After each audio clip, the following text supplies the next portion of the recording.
To today's presentation. Hopefully most of you do know who I am, Colonel Michael Sapp, as the base commander of Fort George G. Meade, an Army base unlike any other.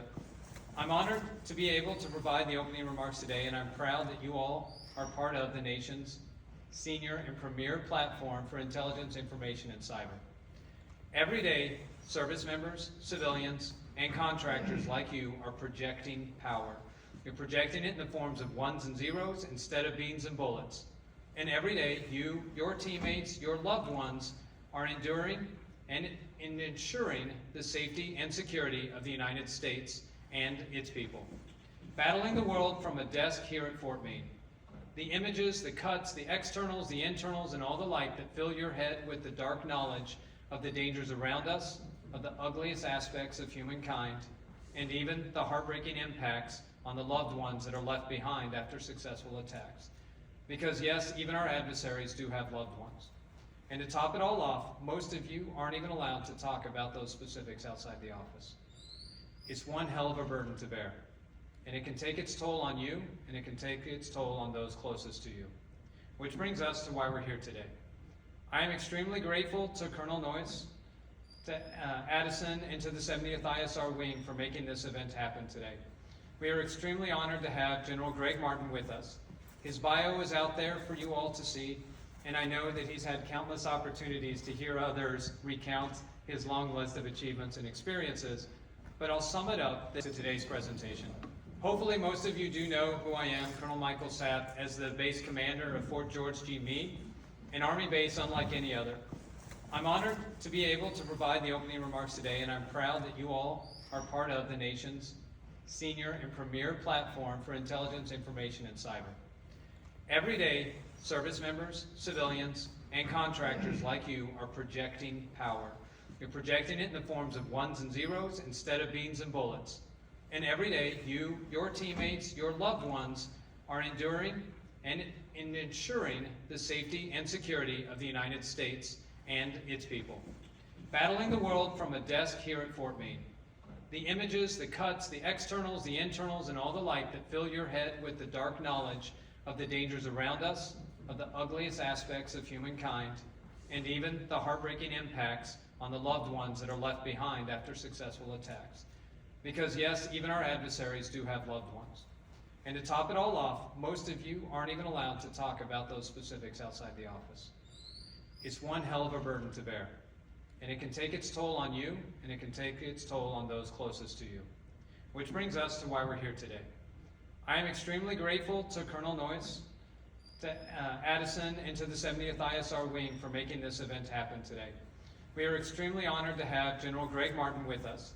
His bio is out there for you all to see, and I know that he's had countless opportunities to hear others recount his long list of achievements and experiences, but I'll sum it up that he had 36 years of active duty service in uniform, and he's done all the things and more that you would expect of someone with that length of service during a time of war. He started his journey from West Point in 1979 and finally took off the uniform in 2014, 15. I've seen conflicting information, so time to update Wikipedia. But as what I want to say is that you still look great, and I think you could fit in your uniform today. And that's no small task for those of you who have already retired. You know what I mean. What is most impressive to me, though, sir, is what you have done in the time since. Openly discussing your personal battle with bipolar disorder, and then using that as an opportunity to show that a diagnosis doesn't need to define you. A battle with behavioral health doesn't need to stop you. And as you all know better than most, the most important thing to do is identify and understand the adversary in order to overcome it. So let's stop the stigma, and start right now by welcoming General Gregg F.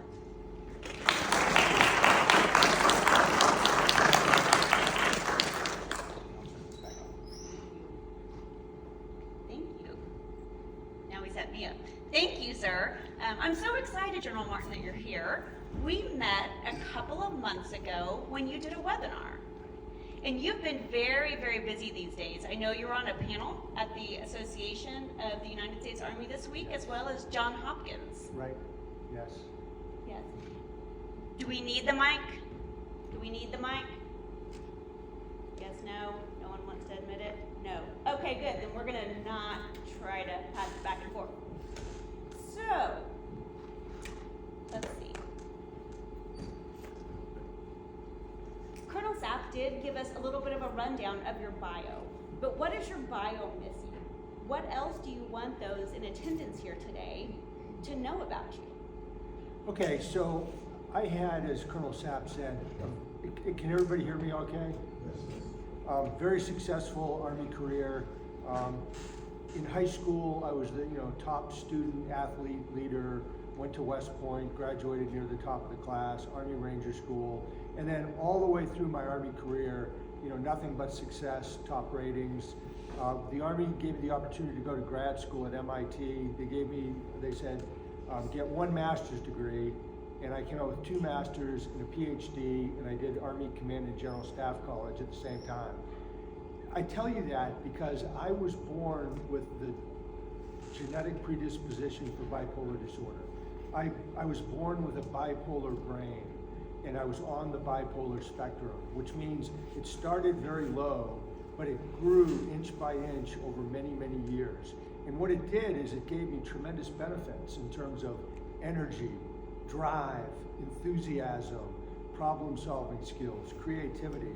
Because my brain, unlike someone who was not on the bipolar spectrum, my brain, it produced and distributed excessive amounts of dopamine and other powerful brain chemicals that just lifted and elevated me for decades. That began to change once I got into my 40s, and I started getting closer and closer to the bipolar level threshold. So, not just below bipolar, but actually into it. And where I actually had my onset was in the Iraq War in 2003. I was a brigade commander in charge of thousands of troops. I was a key commander in the attack to Baghdad and the subsequent year of combat. The thrill, the ecstasy, euphoria, trauma, stress of that combat experience triggered my genetic predisposition that I went to actual bipolar disorder. I mean, for real. Went into mania. I felt like Superman on the battlefield. I felt indestructible, bulletproof. My brain was operating at a higher level than ever before in my life. I was able to anticipate problems and solve them on the battlefield, often life and death decisions. Before anybody else knew there was even a problem that needed to be solved, I've already had it solved. And that's the nature of bipolar in the early days. What happens with bipolar, though, for me, it was undetected, unrecognized, undiagnosed for the next 12 years. And so I started going into higher levels of mania, lower levels of depression, and the swings kept going higher and lower until 2014, when I was the president of the National Defense University. And at that point, I went into full-blown mania. If you think of bipolar disorder as a flame that grows into a fire, I was a raging bonfire. Essentially went into a state of madness, insanity, and I can give you details of what that looked like. But at that point, I was essentially out of control, over the top, counterproductive, and people started writing, the staff, the faculty, and the students, anonymous letters to my boss, who was the chairman of the Joint Chiefs of Staff, and said, hey, here's what's going on. This guy's out of control. We've lost confidence in him because he's gone crazy, which I had. And so the chairman called me in and he said, look, I love you like a brother. You've done an unbelievable job. I give you a grade of A+, but your time at NDU is over. You have till 5 p.m. today to resign or you're fired. And oh, by the way, get a mental health exam this week at Walter Reed. And you might think I was disappointed by that. Not at all. I said, thank you, General Dempsey. Gave him a big hug and said, God put me here to do great things. He's going to put me somewhere else to do even bigger things. So anyway, that's probably a good place to hold off. And there's a whole rest of this story, but I kind of gave you some of the highlights. So, sir, take us back to the very beginning. Why did you decide to join the military? Joined the Army because I always wanted to serve in the military. It was just something that I wanted to do. Even if it was just 2 years, I wanted to be in some branch of the U.S. military for the experience, the travel, the training, the adventure, all that kind of thing. And I had a family history of military. My dad was in the Navy. All my uncles were in some kind of military service. And so about the time that I was thinking about enlisting, I said, yeah, I really want to go to college as well. And I found out about the service academies, so applied, got into West Point, went there, really fell in love with it. Just the sports, the physical fitness, the leadership, the people, the academics were great. And of course, once you enter West Point, you're actually in the U.S. Army. You have a military ID card, you get paid. And so my military career really started off in 1975, right at the end of the draft, started the all-volunteer force. And then, graduated from West Point, had a great attitude to go serve out in the field army. Then, platoon leader, company commander, and beyond. I fell in love with the Army and being with soldiers and training and taking care of them and doing all the stuff you do in the military. So I really never looked back from that point on. I never really seriously thought about getting out until 2014. I was, fired, retired, and hospitalized in the same year. So that was really where it ended. So you clearly had a very successful career. Did you have any early indicators of bipolar disorder? If you knew what to look for and people were trained in what the common symptoms of bipolar disorder are, I think it could have been detected. But it's hard because, I had this condition called hyperthymia, which is a very low-level condition on the bipolar spectrum. And what hyperthymia does, as I said a minute ago, my brain, on its own, with no help from me, it produced and distributed all these additional powerful chemicals. It gave me drive, energy, enthusiasm, creativity, and so forth. And it carried me through. So if someone said, wow, that kid has lots of extra energy, and he's doing really well. He's making the honor roll in class, and he's a student officer, and he's captain of 3 sports teams, and he's an all-star athlete. What's there not to like about that? Except that in my case, it's not the case with everybody. In my case, it was largely due to this genetic predisposition for bipolar disorder. So, but we don't want to start looking at high achievers and highly successful people, which would be, more than half of the U.S. military, or more than half the college populations or the businessmen in America, and say, oh, there must be something wrong with them, they're overachievers. You really can't tell that a person has bipolar disorder until there is an onset of bipolar disorder and they start displaying the symptoms of the disease. And I call it a disease because it's a disease of the brain, or an illness of the brain, and it's physiological in nature. And so once you start manifesting the symptoms of bipolarity, then you can say, aha, if you know what you're looking for, and of course the psychiatrists generally know what they're looking for, they can identify it and then start taking corrective action. What really struck me about your story when I first heard it was how the symptoms of bipolar disorder helped you stand apart, as you were a hard charger, right, a fast burner, all those things. You were held up as an example, and it helped you climb that ladder until it didn't. And I think that's something that we need to keep in mind. And like you said, of course, people that are high achievers, not looking at them with a lens of like, do they have anything going on, but understanding that it can be a double-edged sword with these types of things, these symptoms. So talk to us a little bit about 2014 when you had your full-blown mania. What did that look like? Okay, so remember, I started moving up the bipolar spectrum at least by my teenage years. In a way to think of bipolar disorder, there's a theory called the kindling theory. When you build a fire, you start with little dry twigs, and then medium and bigger, and little sticks, little logs, big logs. And it gets, in every bipolar event for your life is another stick or twig or log on that fire. And so by the time I got to 2014, I was 58 years old. So I had, probably about 50 years of twigs and sticks and logs put on the fire. And by 2014, it exploded into a full bonfire. I mean, I was literally insane. I was mad. Most of the time, I kept performing my job at a very high level, but I was out of control. So what did it look like? I started talking more and more with forced rapid speech. I would talk sometimes for hours without stopping. My meetings a 1 hour meeting might go for 2, 3, 4 hours until people just gave up and left. I had a never-ending flow of, great ideas. Ideas were just bubbling out of my brain at a constant speed. I thought I was appointed by God. I thought I was the Apostle Paul in uniform, here to transform the Department of Defense.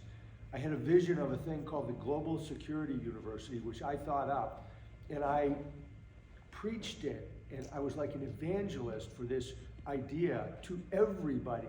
So not only to the faculty and the students and people in the Pentagon, and also to members of Congress, to the security guards, to the janitors, to the waitresses at the local restaurant. I wanted to knit the whole world together in a network of networks, and I believed it was God's mission, and I was to carry it out.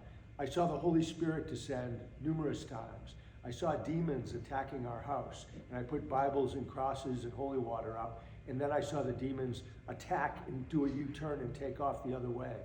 I was probably doing 25 to 30 major religious events per week, and when I'm talking, Bible studies, discipleship studies, prayer breakfasts, church services, and on and on. So I was spending enormous amounts of time at 4 different churches. Other things that I did,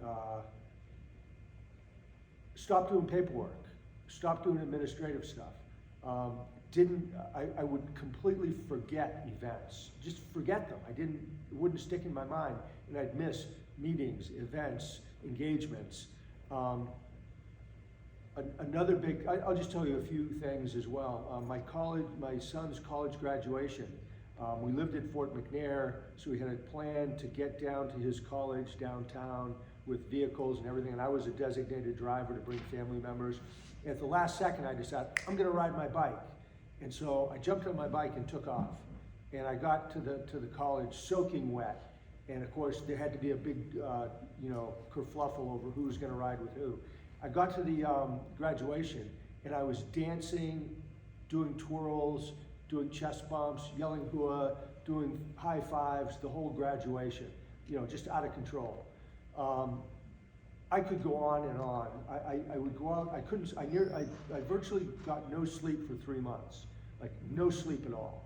And I would go out because I couldn't fall asleep. I would do hundreds of emails and text messages, and I would CC the whole world, whether people had anything to do with National Defense University or not. I would CC them. So it was just crazy stuff. I would go out on late night bike rides, and I would ride my bike around Washington, D.C., and have hallucinations that I would lift up into the air and fly over the monuments. And that's a hallucination. That's part of the psychosis that I had. I had paranoid delusions that people were watching and spying and videotaping me. They were out to get me, charged with crimes, arrested, put in jail where I'd be beaten and murdered.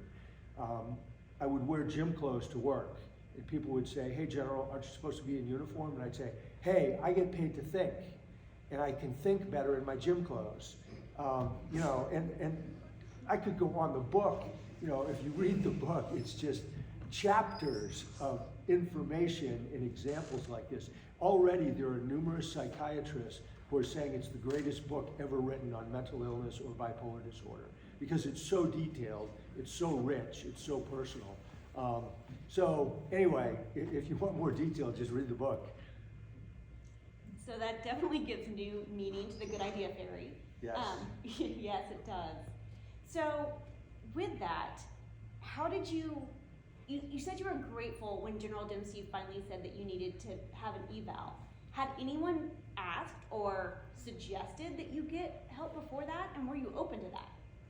So there's two sides to bipolar disorder. There's the manic high side, where you think you're Superman, you think you're the smartest person in the world. Anybody who comes up to you when you're in a state of mania and says, hey, I think you have a problem. I think you're acting weird. I think you're behaving strangely. You're gonna say, no way, me? I'm doing great. You know, you must be part of the enemy that's trying to take me down. You must be part of the bad guys who want to slow down the transformation that we're trying to do. But when you're in depression, it's just the opposite. You feel terrible. You have no energy. You're down in the dumps. You lose interest in everything. For me, I was confused.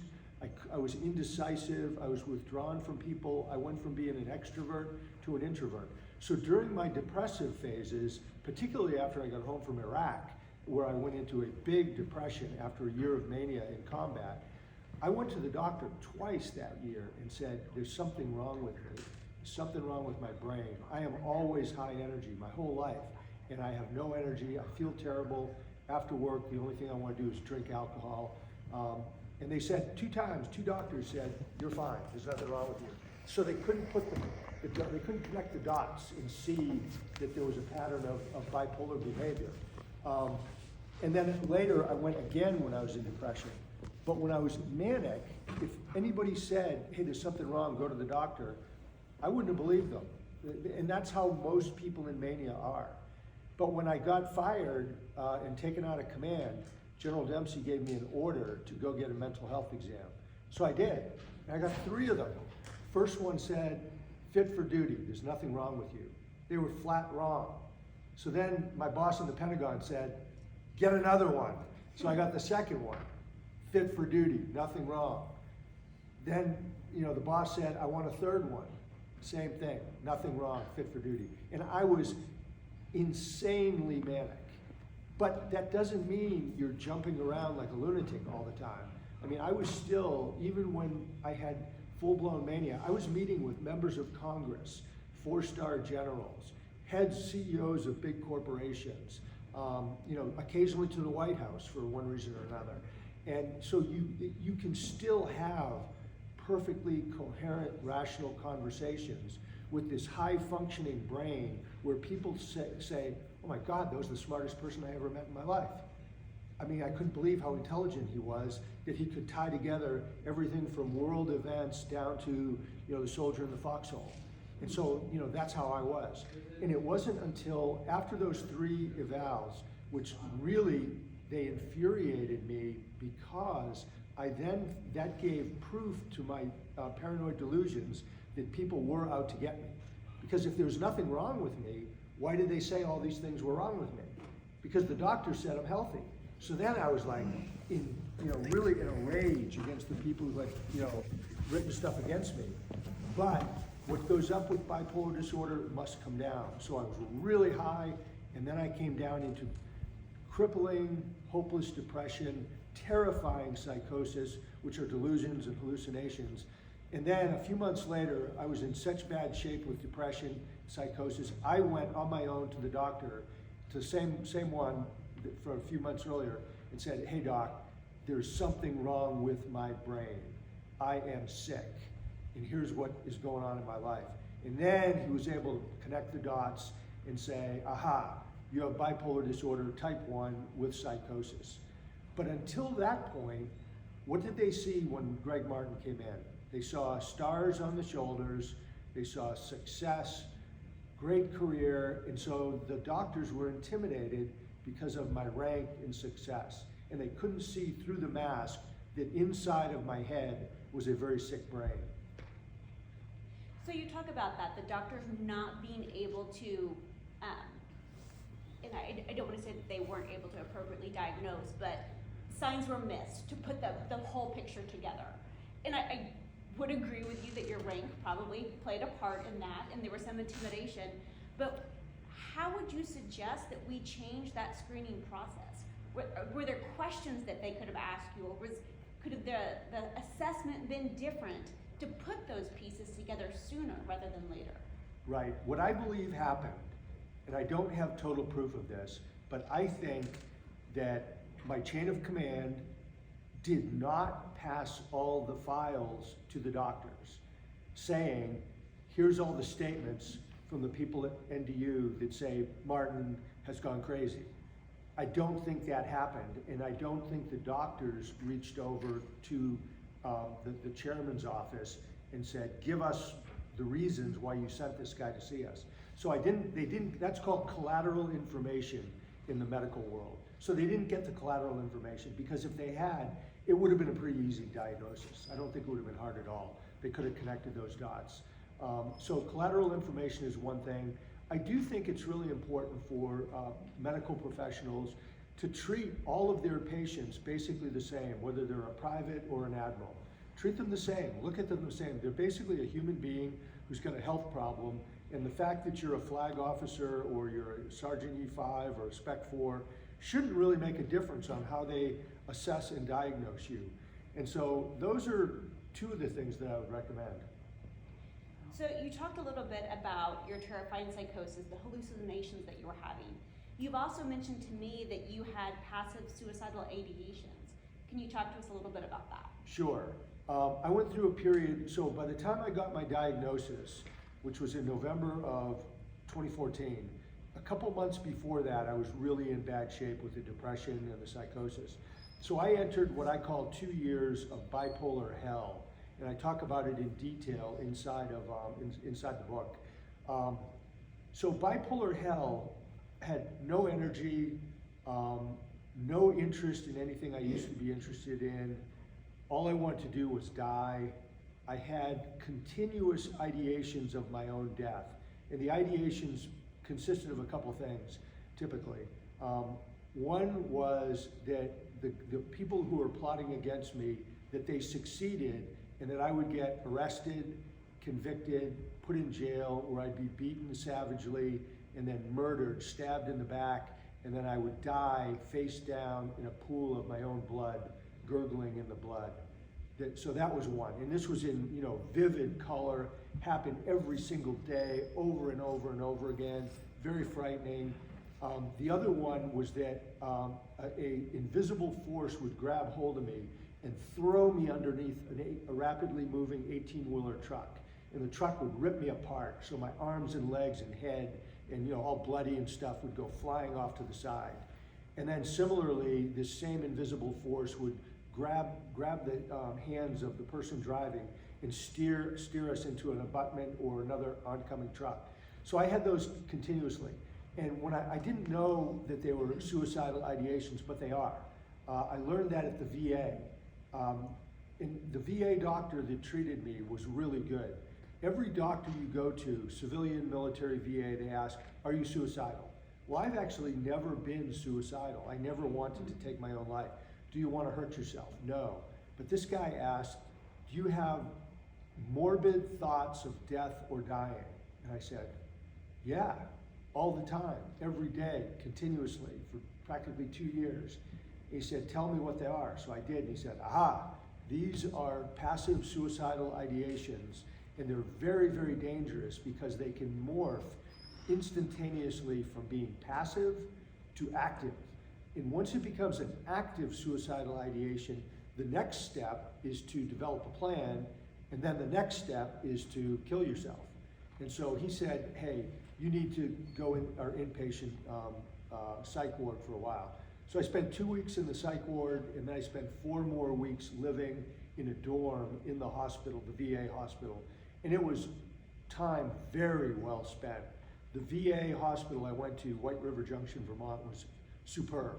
They did a great job. They really knew what they were doing. I can't say enough good about them. But it still didn't pull me out of my condition. That wasn't for 6 more months when finally we tried lithium, which is a natural salt, and that basically stabilized my brain chemistry. And that was 7 years ago, and I began this journey of recovery. So what would you have told Captain Martin if you could go back in time and give him some advice? What would you tell him to help him maybe not get to that point? I would give Captain Martin the same advice that Mrs. Mother Martin gave me when I was in my teenage years and when I was at West Point and a young officer. And her advice to me was, and she was exactly right, she said, you're not getting enough sleep. because I had this attitude that time sleeping was time wasted, that I could be up, working out, reading a book, working, doing something, building myself up, because I didn't realize that sleep is essential to the health, not only of your brain, but your entire body. I mean, it's one of the most important things we can do. And so, number one, get more sleep. Number two, drink less alcohol. I started, drinking alcohol. I was kind of a party animal in high school and at West Point, and I started drinking too much. I'm not an alcoholic, I know that for a fact, but I drank too much alcohol. And my mom told me, she said, you drink too much, you should stop. And because she didn't drink, my dad didn't drink. And then thirdly, she said, you take your job in the Army too damn seriously. You're like a madman. You think the Army is depending on you. You have an attitude that if somehow I don't go to work and do a great job, the whole Army's going to fall apart and stop working. She said, Greg, you're going to die. And when you die, the Army's going to give you a little funeral, put you in a box. Somebody else is going to step in and replace you, and they're not going to miss you at all. And she was totally right. And my whole time in the Army, I was a wild man. I was intense. I worked really, really hard. Every team, every unit, we were always the best. People wanted to be in my unit because it was not only did we overachieve everything, we had fun. We had parties. It was a blast. We won all the sports competition. And that went on for over 30 years. And those things may very well have put an extreme strain on my brain, my body, my whole being, that led me, remember the kindling effect.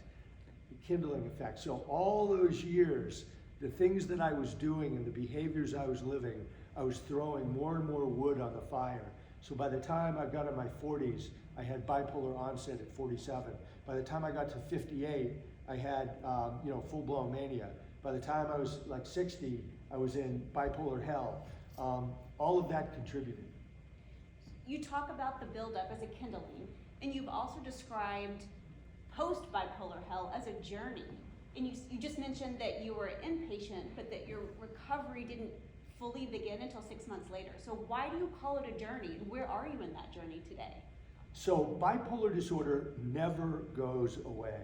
There is no cure for it. I will have it until the day I die, and when I stop breathing and my body, expires, that's when it will end.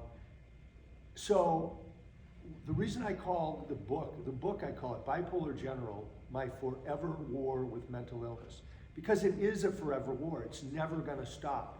There's a more than a 50% chance I will have a relapse. That's why I work as hard as I can to stay healthy, and I can talk about recovery, at some point. But it's a journey. It's not, okay, I started taking lithium and my depression and my psychosis lifted and I felt better and I felt like I did pre-bipolar. That's not the end of the journey. That's the beginning of the journey. And so this 7-year journey that I've been on, I'm doing well. I've had a few setbacks, but not a relapse.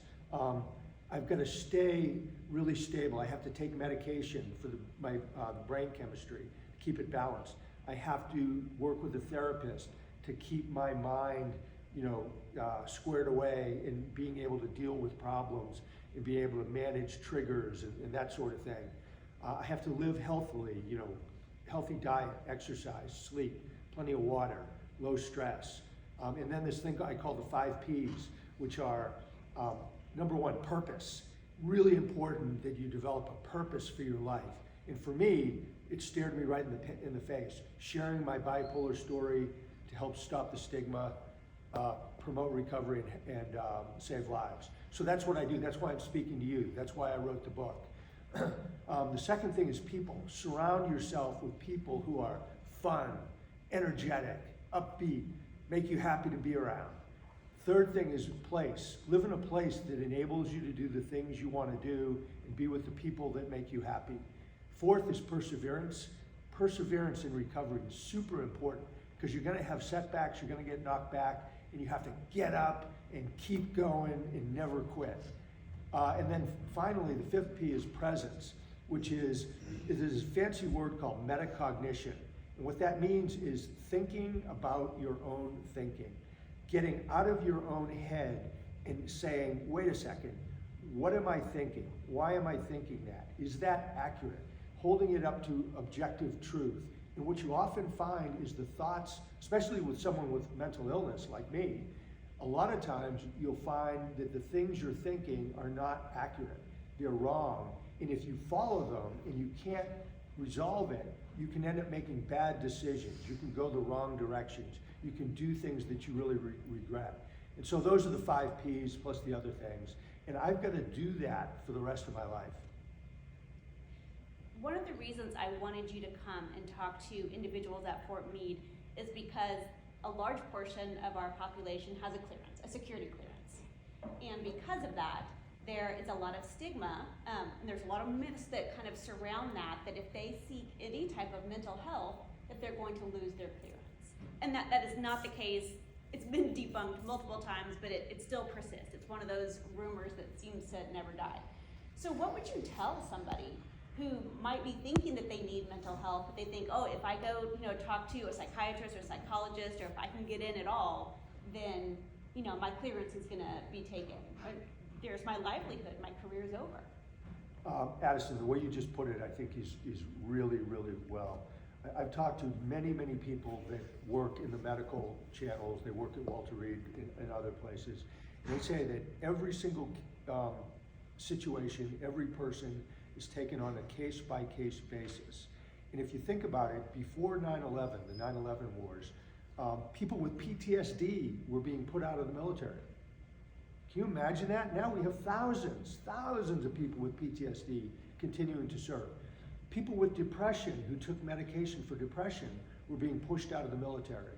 We now have thousands of people with depression that continue to serve.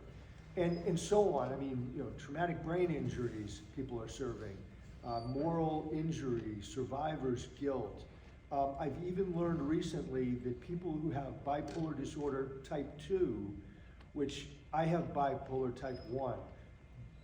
Bipolar 1 means you can go into extreme levels of mania and then depression. Bipolar 2 means you go into mild bits of mania with depression.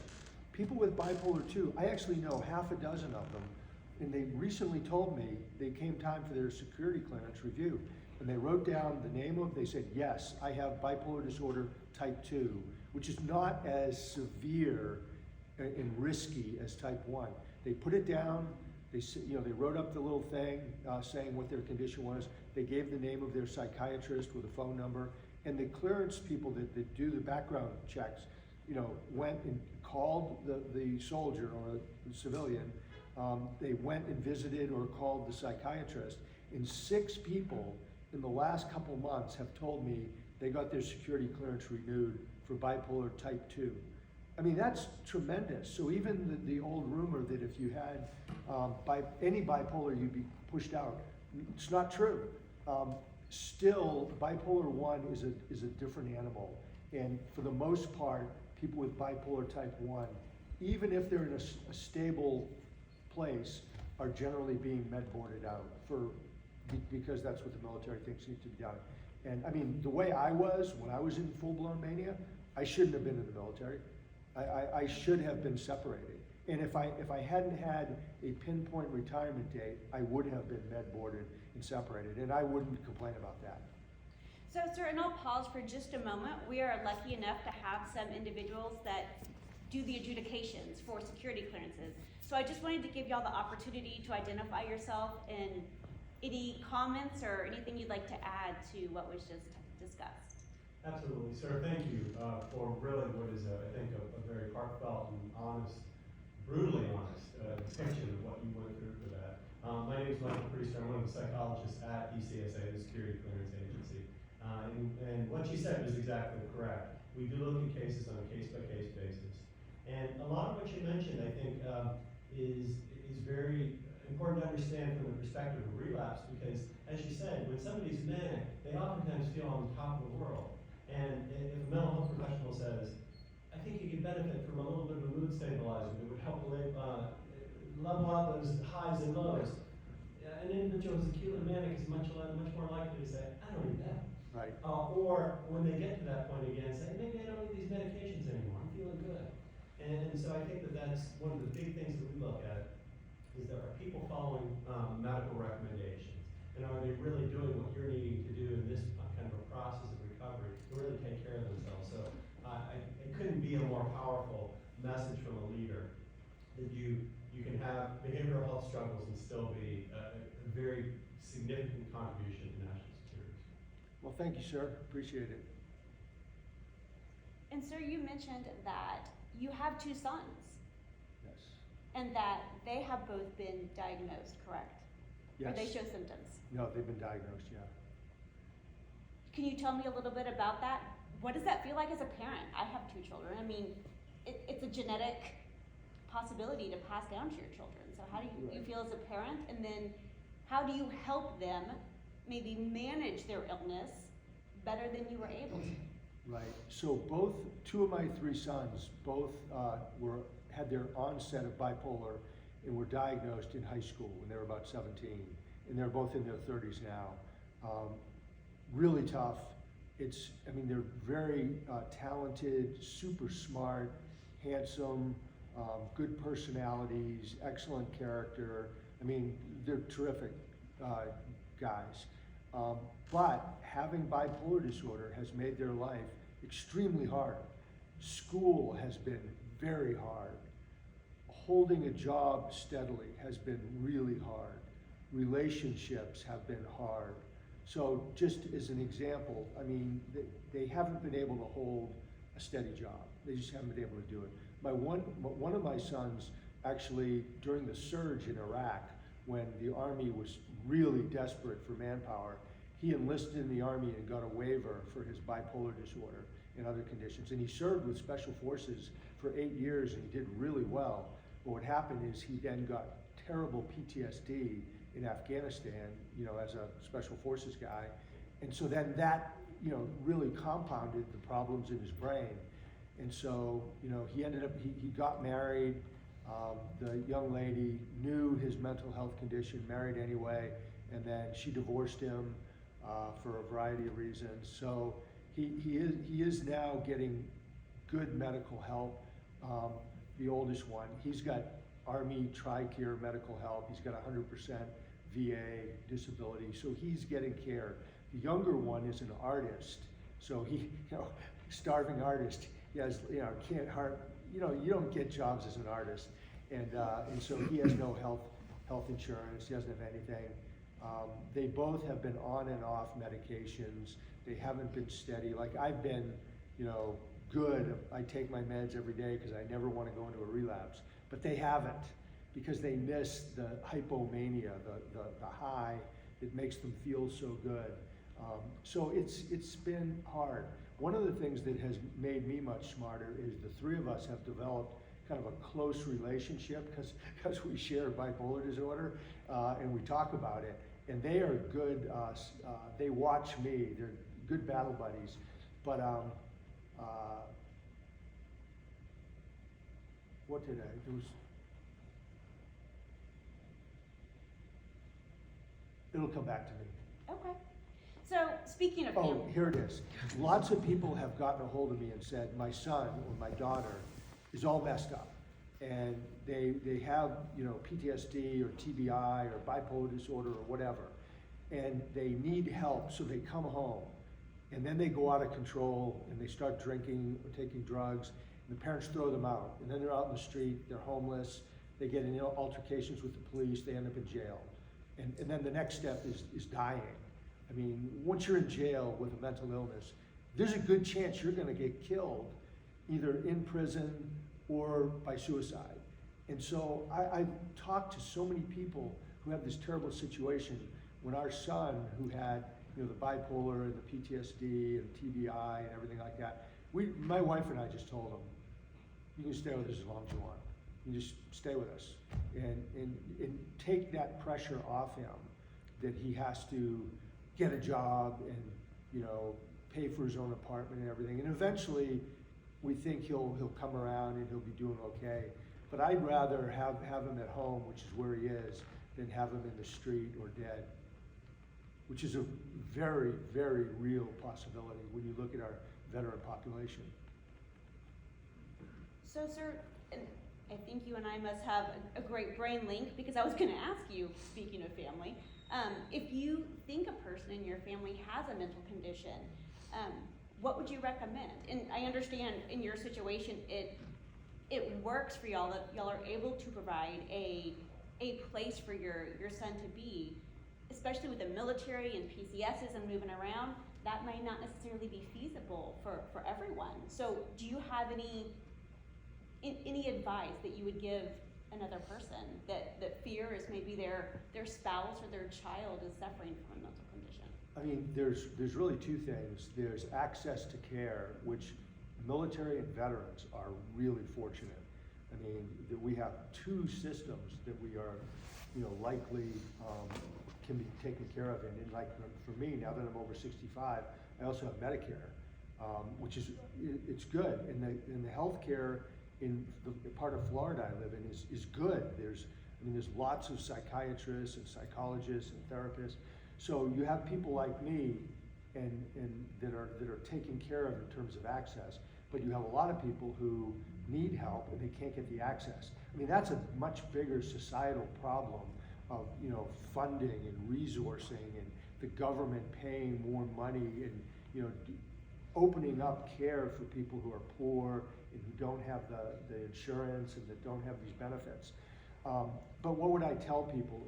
I would tell them this: if you left untreated, bipolar disorder and other mental illnesses, they will lead to ruined marriage, destroyed families, destroyed career, addictions, homelessness, prison, and then either death in prison or death by suicide, or both, or one or the other. And so that's your choice. You're either gonna go down that road if you don't take steps to address your mental issues, or you go get help, because if you get help, the medical community, the profession, is good enough, and they have enough knowledge and the right medications that you can get yourself well and manage your condition and live a happy, healthy, purposeful life. So which do you want? I mean, there's the two paths. Pick one, pick the other. It's your choice. Because at the end of the day, you can't make somebody go. They have to ultimately make that decision on their own. I feel lucky that I was so depressed that I came to the realization that there was something really wrong with my brain. And then I just went to the doctor and got help. And sir, so your book, which is also the same title as your talk today, is on sale at the PX. It was published in September, Right. and you've been very busy since then. Lots of speaking Yes, I have. engagements. Yes. And I think you said you might even have the opportunity to go to the African continent to speak. Yeah, I'm already lined up to go to Kenya to speak and do a big program in Kenya with their military and their police. I'm going to go to the World Bipolar Congress, which is in Brazil in April, and I'm going to be the keynote speaker. And then I was the keynote in June at the International Society of Bipolar Disorders, and I was the keynote there and on a panel. So the book is, the PX has done an unbelievable job. Beautiful display, lots of books. If you're interested, check it out.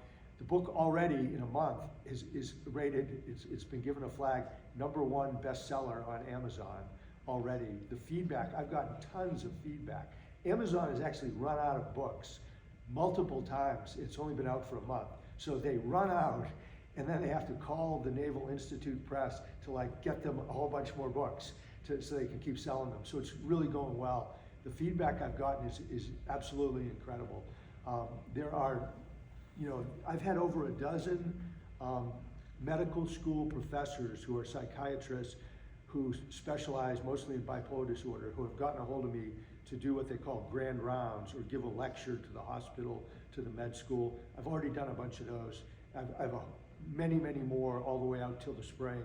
But a number of these professors have said they think it's the best book they've ever read on any mental illness subject, not just bipolar, but they've said It's an unbelievable book. I know of at least one med school that is using the book now to teach up-and-coming psychiatrists about bipolar disorder. So it's doing really, really well, and yeah, so I'm traveling, speaking a lot, and Addison was just such a go-getter, such a dynamo. She heard me speak, I think it was to the Department of the Navy back in May, and they opened it up to DOD. I mean, it was like that day I had an email from Addison, Fort Meade, Maryland.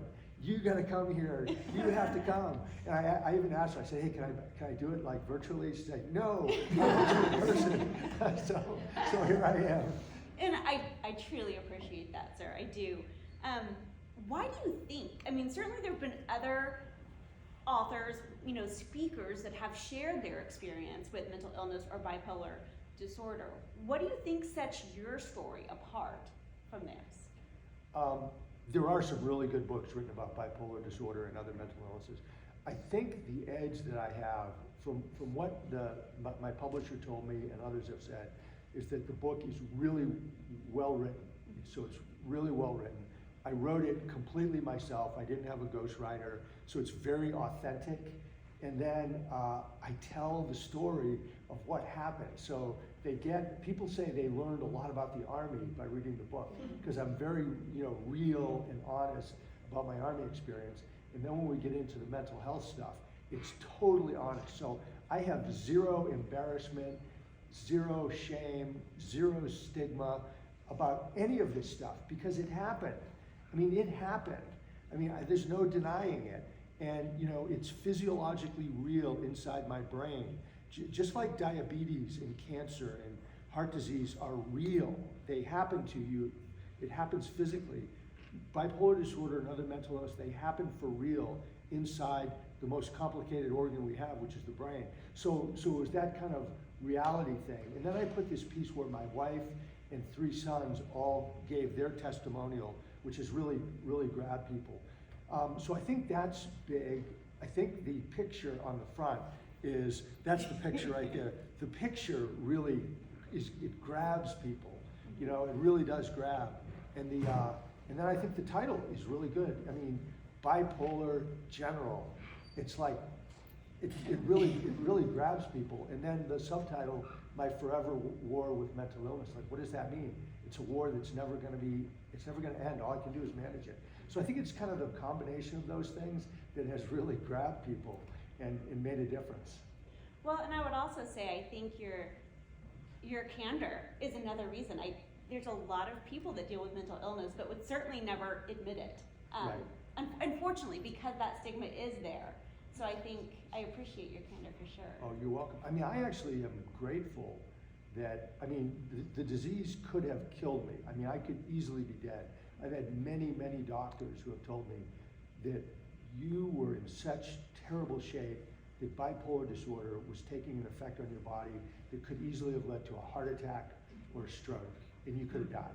Like, when I was in full-blown mania, Dempsey probably saved me from getting a heart attack or a stroke.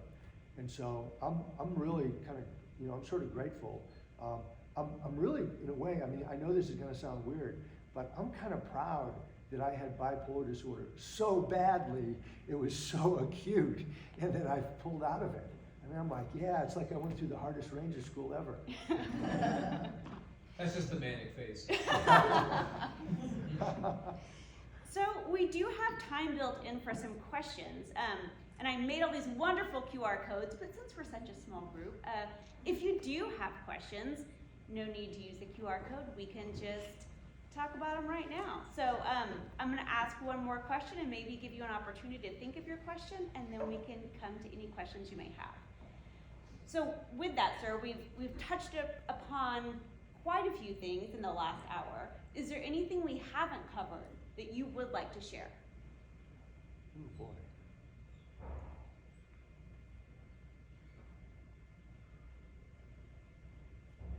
I just kind of to sort of summarize, it really, the bipolar spectrum, the bipolar brain, it really did help me, and it helped make me better than I otherwise would have been, year by year, assignment after assignment, until it went too high. And then it really took me down. it brought me down, into what I call bipolar hell, which really was horrible. But I've really come back, and my life is good. I mean, I'm happy, I'm healthy. There was a point where I had no hope that I'd ever get better, and I really just wanted to die. I just wanted to die. Thought my wife would be better off without me, and but ultimately, through things that I did in therapy, through my family, through my wife, through the VA, through professional medical people, through medicine, I was, through faith, religion played a big part. I was able to stabilize and then start coming up, and it's just been a nice steady climb. So it turns out to be a pretty good, kind of an inspirational story of hope in recovery. I think it absolutely is, sir. I think that's one of the reasons probably why it's been so successful, because that does give people hope. Right. Yeah, Yes. that's true. General McChrystal, has anybody not heard of General McChrystal? He was the head of special operations, a big hero for years. He read it, he wrote a great endorsement. He said the book is at once terrifying, inspirational, and educational. And I think that really describes the book. Mm-hmm. So with that, what questions might you have? Anyone? So, I'll kick it off. Sir, so you did have an intro or a forward rather done by General Dempsey, so obviously we know what he has thought of it and that you've talked to him since then. Especially because of the book and then as you go on speaking engagements, have you heard back from any of those anonymous letter writers? Yes, I have. It's interesting. I have been in touch who wrote the letters anonymously with people, and they basically have said, hey, I was really concerned about you. I wrote this letter up to the chairman because I knew something was wrong and I wanted you to get medical care. And I think you were really being disruptive to the university. And so I totally respect that and appreciate it. And they did the right thing because there wasn't a good channel. Everybody should have a battle buddy from private to 4-star, but I didn't have a battle buddy. They didn't have somebody they felt they could come talk to, that could come influence me. In a state of mania, it wouldn't have worked anyway, but they did what they thought was right. And ultimately, even though it was kind of ugly and it was not pretty, the system worked. I mean, General Dempsey, who I loved and respect, and I had worked for 4 different times, going back to when I was, a pretty young officer. Dempsey did it. Number one, he had to do it for the good of the mission and the university, but he did it for my good. I mean, he knew something was really wrong, and so yeah, people. Some people have come and talked to me. It is interesting though. NDU has been kind of a tough nut to crack. There were a lot of people who were. They found the extreme mania to be frightening. And they're afraid to talk because it scared them. It scared them to see someone go into madness. And it's not something that you can lightly walk away from. So my contact with NDU people has been a lot less than I had hoped. And then as a follow-up to that, sir, knowing that the diagnosis did eventually come from it, would you advise them to do anything different? Or for example, if we, to be clear, I have nobody that I think of this in this current situation, but knowing there have been times over the years, especially as supervisor, where we might approach successfully. So should they have done something earlier, was the question? Or different from how they did. Given the extreme level of mania and the fact that I was continuing to perform at an incredibly high level until the end, and that General Dempsey, my boss, he was publicly endorsing me and telling people that, hey, I've got this big transformation going on at NDU. Martin's leading it. He's doing a great job, et cetera, et cetera. Hey, NDU, all the, kind of the guerrilla resistance that is fighting everything that's, knock it off, get in line, support Martin, support me, this is what I want. Given that was the situation, and I was completely manic and doing really well. I don't think there's anything different they could have done. They did, a group of the rebels did write ghost articles for Tom Ricks. So there were 3 articles that came out that Tom Ricks wrote, and they came out and they were scathing. They saying that I was, just completely out of control, that I was crazy, et cetera, et cetera. But my generals, Dempsey and others, said, "Oh, Greg, don't worry about it. Ricks does that all the time. He writes crap. He wrote lousy articles about me too. Don't let him get under your skin. Just ignore him. Don't write a rebuttal. Don't write back." And so there were people who were trying to do something through a means that they had available, and it did no good at all. It had no effect. Now, if they had gone to somebody who was more respected than Tom Ricks, it might have worked. But Thanks, sir.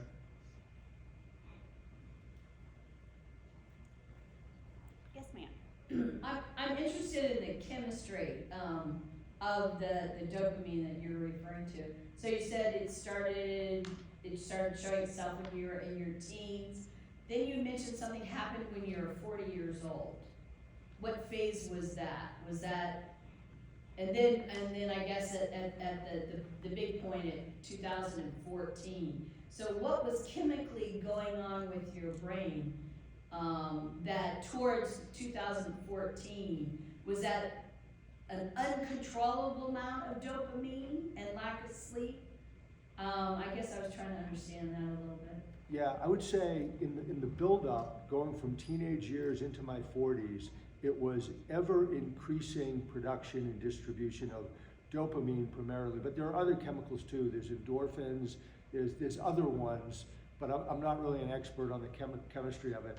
But it was getting more and more and more, so my behavior was becoming closer and closer to mania as it went up. And then I had the onset at age 47 in 2003 in Iraq. And then from 2003 to 2014, it wasn't just living on the bipolar spectrum. I had bipolar disorder. Okay. I really did. And then the brain does what it wants. It can be exacerbated by lack of sleep, alcohol, other things.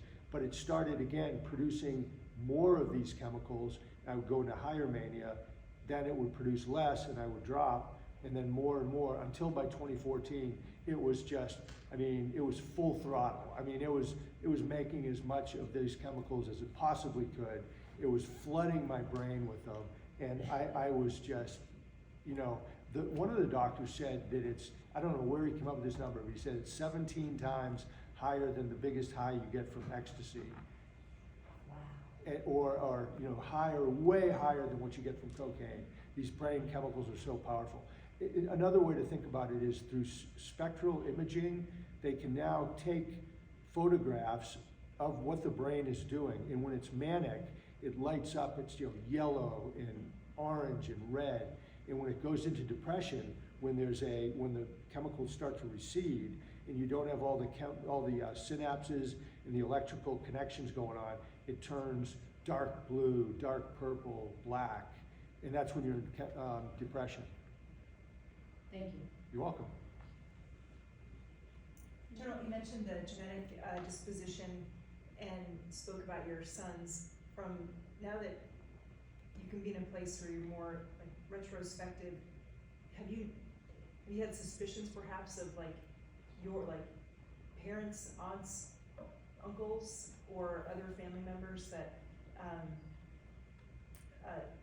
that even without a diagnosis have led you to maybe see a bigger family picture of this?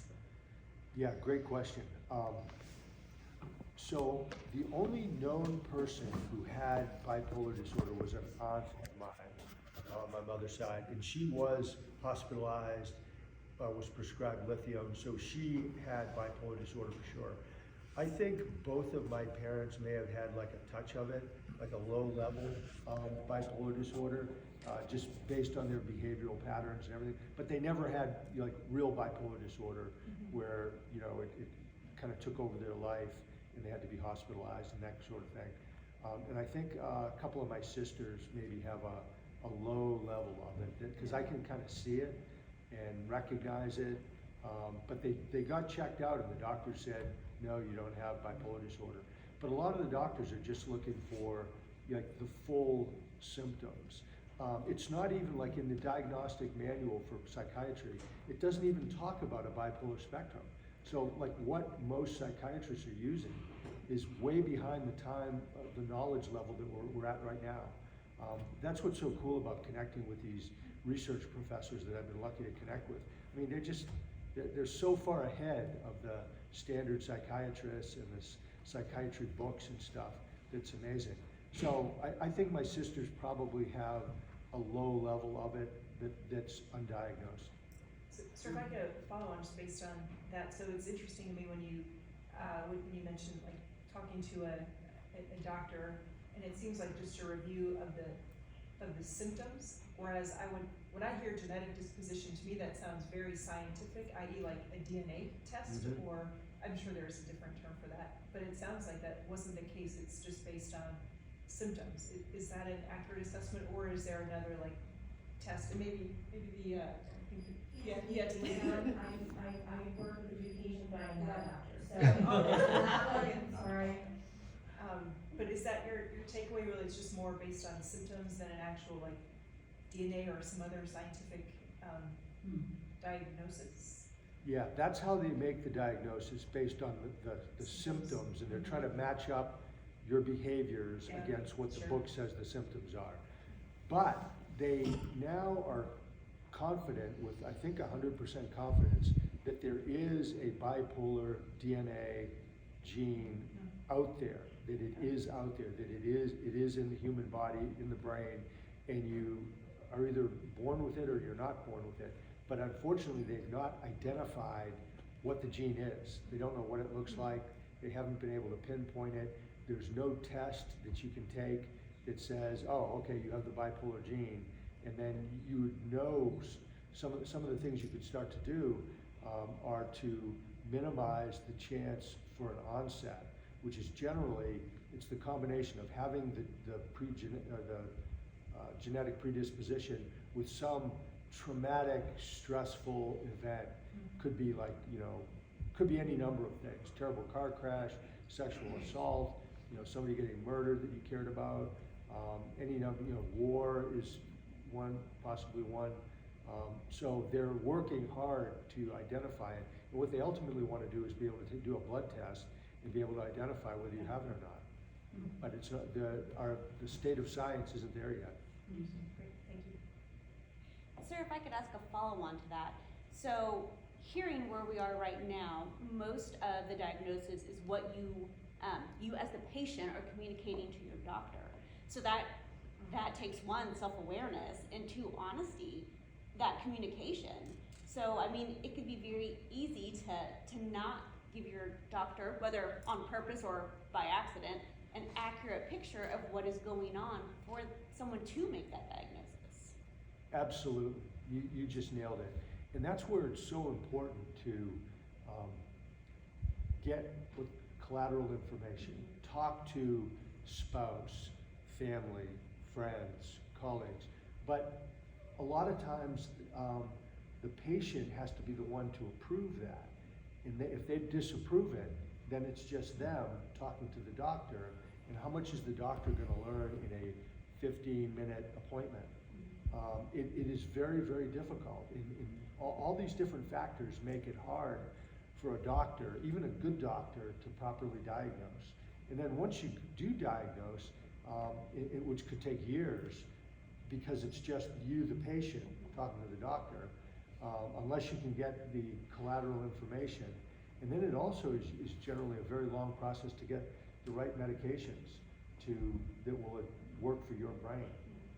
So it's not an easy medical situation.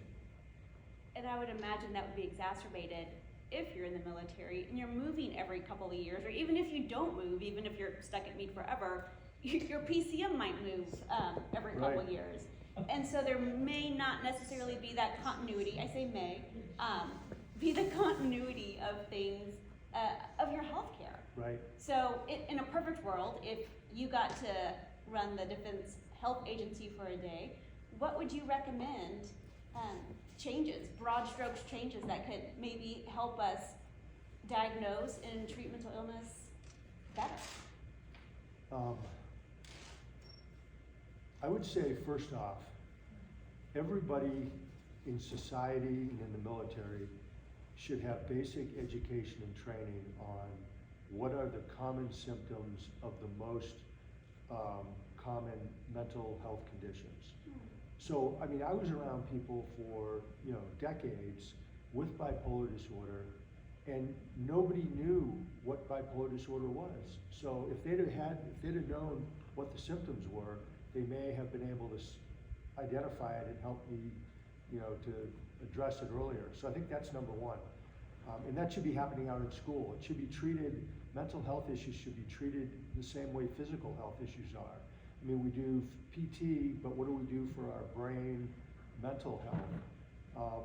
We do first aid, but what do we do for mental aid? Third, I think everybody has to have a battle buddy. In the civilian world, they call it peer support, but it's the same thing. And the battle buddy, the peer support is, it should go from private to 4-star. And it should be based on trust, a trusting relationship, and the battle buddy is authorized to give any bad news, straightforward, candid, not sugar-coated, and the person receiving the news can't get mad about it and hold it against them. And then you need to push down care down to the lowest levels. And again, pre 9/11, I mean, I think to go get behavioral health, you had to go to like some big hospital somewhere. Now it's being pushed down to inside of battalions, which is really good. You've got psychiatrists at the division level. I mean, so it's already, and that's a resource issue too. It costs money, but it is being pushed down. Should it be pushed down more? Probably, but that is a good thing. I think it's really good that, as the psychiatrist confirmed, that it's not, people aren't automatically discharged from the military, med boarded, lose their clearance and all that because they come forward and say, hey, I need help with some, brain thing. And so I think that change in the policy is a huge step forward where people are taken on a case-by-case basis. The other big thing is having safe channels. Like, think about this, when I was at NDU, I was a 2-star general. I had like 3 or 4 1-stars working for me. I had half a dozen SCSs. I had 3 or 4 ambassadors. I mean, so if somebody was kind of scared to come to me because I was the 2-star commander, they shouldn't have been scared to go laterally to some of these other people. And then, my goodness, an ambassador, an SCS, why in the world would they ever fear coming to a 2-star general and saying, hey, can I shut the door? I want to talk to you about something that I see going on. I mean, that kind of behavior, I would expect people to be able to do that. So the idea of collateral reporting and conversation when you're dealing with the mental health of a senior leader that people are scared to go see. The other thing that really probably slowed down people talking about me, my situation was, until the very end at NDU, people liked me.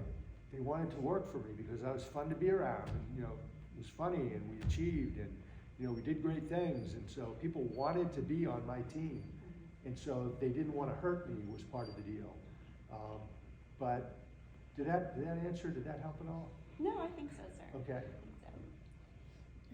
Does anyone else? Yes, ma'am. So I've been married to my husband for 10 years, and I do have a mother-in-law that has bipolar disorder, and she was also diagnosed in her late 40s. And since 2016, she's had 2 relapses, so I've, been, with the family through that time. And as you know, it can take a huge toll on the family because you don't know what's going to happen next. Whether it's, suicide, in her case, she gets very paranoid and she has to create an alias and go on the run.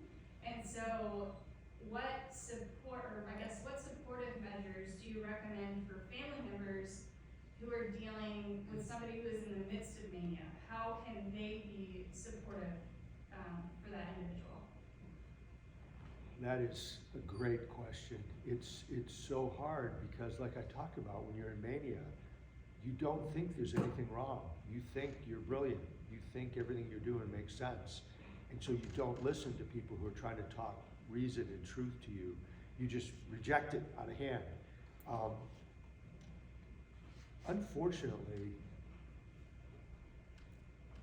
and this really is unfortunate, from what I've seen and read about, people with mania are either going to self-destruct and they're going to end up getting in a terrible car crash, they're going to be addicted, going to be homeless, going to get killed, going to go to jail, commit suicide, or the mania is going to end and they're going to come crashing down into hopeless, crippling depression. And I think you do have a chance to talk to them in depression because they're slow and they're not all hyper and they don't think they're the smartest person in the world. They probably think they're the dumbest person in the world.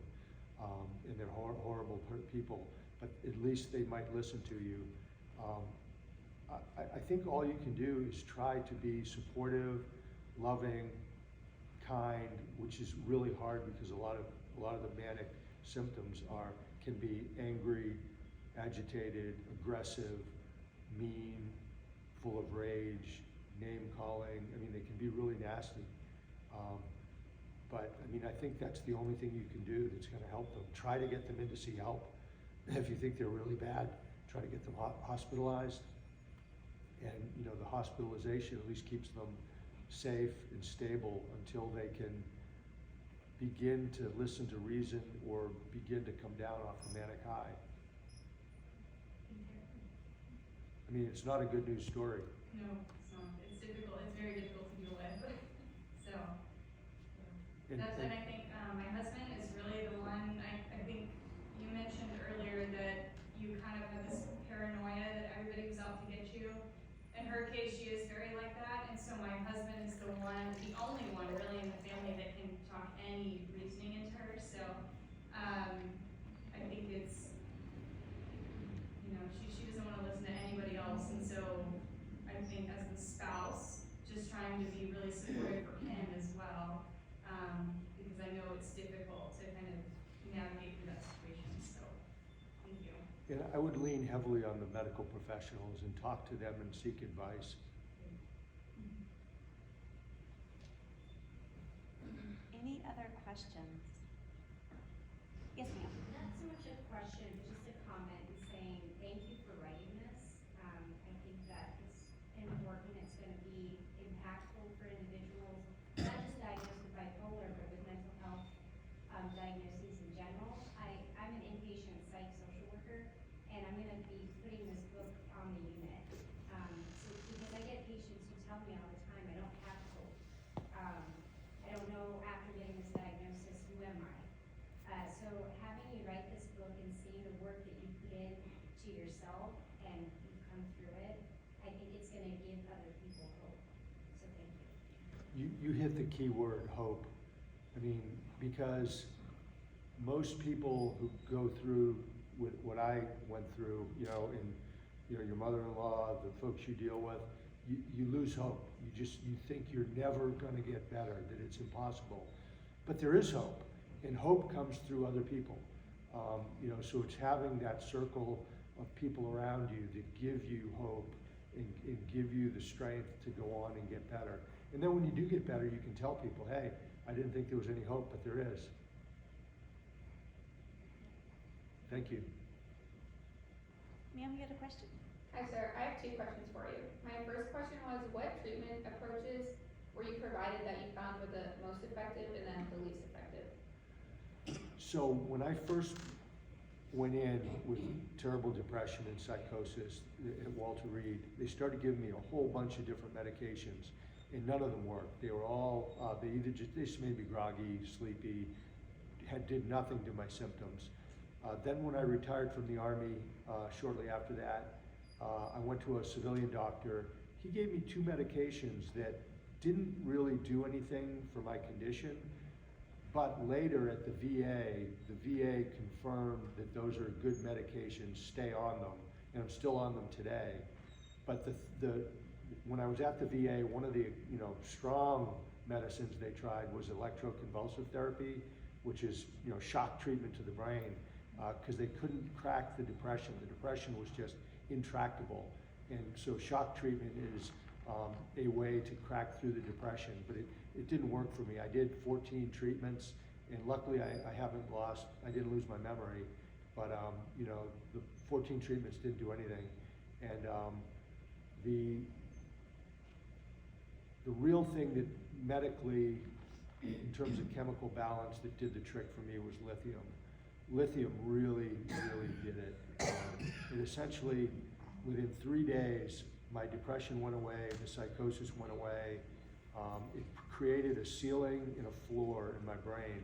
So when my brain decided, you know, when my bipolar brain said, oh, I feel like going manic today, and it started pumping out dopamine and everything, I would bump into the roof, and it would stop producing the dopamine, and I wouldn't go any further.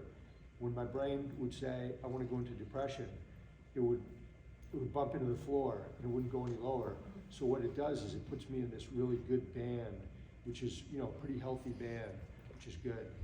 So that worked. That was the real game changer for me. The other thing was the paranoid delusions that people were out to get me and go to jail and get murdered and all that. My youngest son, who has bipolar disorder, he was the one who motivated me. You are living in hell. You need to confront these people that you think were spying on you and want to see you in jail. If you don't, you know, you're in hell anyway. You know, prison couldn't be as bad, so you've got to call them up and talk to them. And so I did. He motivated me after months of being afraid to talk to anybody. And so I called up these two guys who were both wonderful people and said, hey, I explained, I thought they were spying on me, conspiracy, arrested, all that. And I said, were you wearing a wire? Were you secretly filming me? Are you secretly working with federal authorities to get me arrested? And they were both like, whoa, are you serious? Are you you know? And I said, yeah, I'm serious. He said, hey, I think you really need medical help. And so they started trying to get me in touch with psychiatrists. And so I felt better when they said they hadn't done it, but then I didn't believe them. So I had to do the same thing again a few days later. And they again thought I was crazy, which I was. And then finally I believed them, and that helped crack that one very strong delusion that was really holding me back. And so that was really caused by my son encouraging, challenging me to take this step that basically put my delusion against objective reality, and objective reality won. So I was very, very fortunate. Sir, it sounds like living with a loved one with bipolar disorder 1 can be very, very, very difficult. Thinking about your wife or other family members, are there support groups or other, you know, resources for them to support them as they are supporting you through this process? Yes, there are. My wife has never joined one or gotten into one. I've encouraged her over and over, but she's just like not into stuff like that. And so she doesn't want to do it. And so that's that, and just doesn't want to do it. But she did write a beautiful piece in the book, her perspective as wife, mother, and it's really compelling. It's interesting. I also there are bipolar support groups, like through NAMI and through the Depression and Bipolar Support Allowance. I've never had the desire to go into those. I guess because I have my own support system in the house. But one thing I have done is, since I started writing articles about 2.5 years ago, I've developed a network of, you know, hundreds of people, many of whom have become my best friends in the world, who have mental illness, or who maybe don't, but they're just interested in it because of family or whatever. And so many of my best friends are people with bipolar disorder who I just love talking with. And we do a monthly Zoom meeting where somebody tells their story. It's a lot of fun. And we help each other and network and stuff like that. So I guess that's really kind of sort of a support group.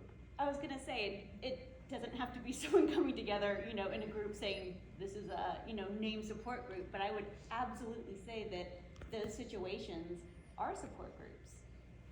I think you're right. Any other questions or comments? Yes, ma'am. Hi, yes, sir. Your transitions between depression and mania, did you feel as though they occurred over time? Because I know you spoke about how it was kind of a year or plus in a certain episode, but do you think that they were kind of gradual, or do you think you woke up one day and it just switched between that manic state and the depression, or was it both? So going from mania into depression, there's a thing called rapid cycling where you can go back and forth multiple times in a day. Rapid cycling, you go quickly. So you go from mania to depression quickly, and you come out of your depression quickly. I had a little period near the end of the year in Iraq where I would be mostly in mania, and then at night I would dip into depression. I'd feel really lousy all night long. I'd wake up, have knots in my stomach, feel horrible, and then I'd go outside and we would do unit PT. And like just being in front of the soldiers, all of a sudden I'd zip into mania again. And then I'd go do PT, run, do pull-ups, everything. And so that was kind of quick ups and downs. But what I had more of were, most of the year in Iraq, I was really on a mania. And then I came home and I sunk into a depression. And I was depressed for 10 months. And then, I had a job that was a brutal job. I was the deputy G3 of U.S. Army Europe, working for a 4-star. And I mean, that's just, that's just hard, grinding, thankless work. And I was depressed because I was depressed. I was depressed because I was in this job. Everything was not good. And suddenly, after about 10 months, I don't know why, I started driving to work one day and I said, you know, this isn't so bad. I'm in Heidelberg, Germany. You know, I walked into the building, which was a vault. So the entire building was the G3 building was a secure vault, you know. And so I went in there, I said, you know, this isn't so bad. I've got a desk and a telephone, and, you know, I've got a bunch of pretty good guys I get to work with. I was actually in charge of 12 colonels in this job I was in. And then, you know, I used to hate to see my boss, and then I said, hey, my boss isn't so bad. He's a pretty good guy. And okay, so you get yelled at. What's the big deal about that? He yells at everybody. And so pretty soon I started feeling better. And I just went up into, from then on, I went up into mania.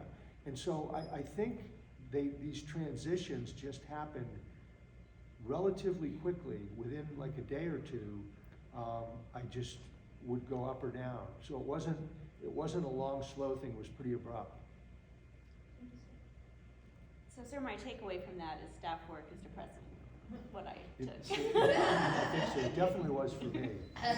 Yes, ma'am.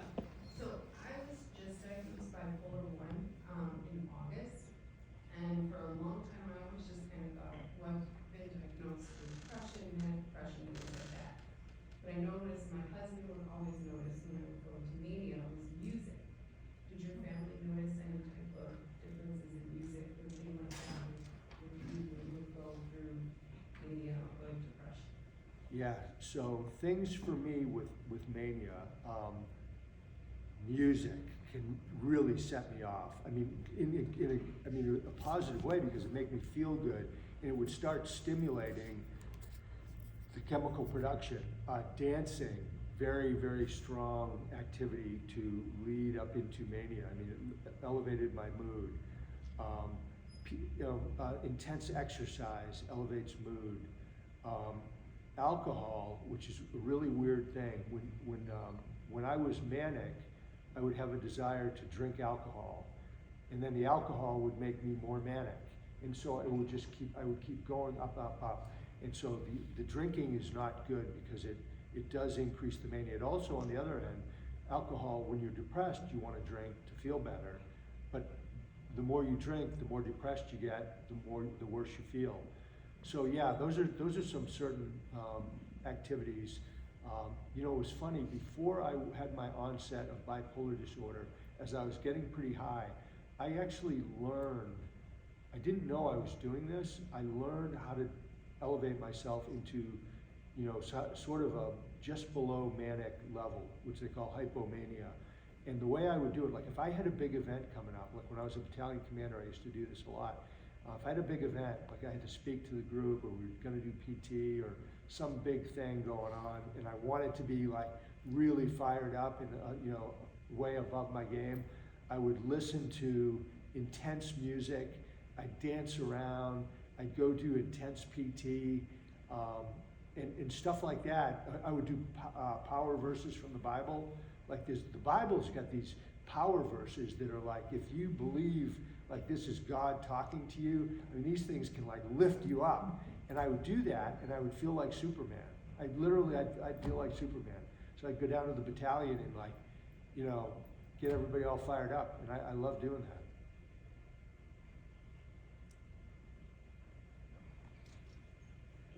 But it's dangerous, because what I was doing was throwing sticks and logs on my bipolar fire, and I was ramping myself up the spectrum without even knowing it.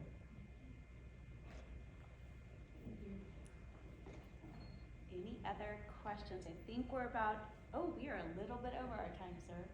So, one last question, yes, no?